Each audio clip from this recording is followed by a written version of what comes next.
nickel. Nagsimula raw ito ng minahi ng malalaking kumpanya ang nickel sa kabundukan ng Santa Cruz, Zambales. Lalo pag ako, ma'am, tag-ulan. Kasi pag tag-ulan dito, ma'am, wala pong nakakalaot dahil malakas ang hangin. Diyan po kami kumukuha ng pag-ulam namin sa araw-araw. Ngayon, wala na po, ma'am. Kasi maliliit na mangingisda, ilang pinalaya ng puti. Talagang sa laot na talagang malayo na pinupuntahan namin.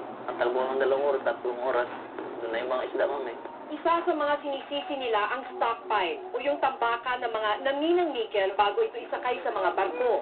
At nang mag-inspeksyon ang Mines and Geosciences Bureau sa bayan ng Santa Cruz, mukhang tama ang suspensa ng mga taga rito. Nung panahon na nagkaroon ng malakas na pagulan, bumuhos yung tubig dito, nag-overflow dahil sa silted na rin. So yung tubig, dinadala yung putik na nickel. Pagdating ng tubig dito, naiwan yung nickel dyan.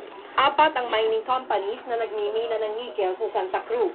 Benguet Nickel, PNCI, Eramen Nickel Corporation at Pilipinas Mining. Pinayagan silang magmina ng 8.5 million metric tons kada taon.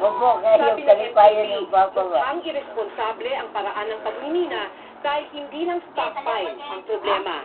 Tila may mali raw sa sistema ng pagmimina sa bundok, kaya pumasok ang nickel sa iba pang komunidad ng Santa Cruz.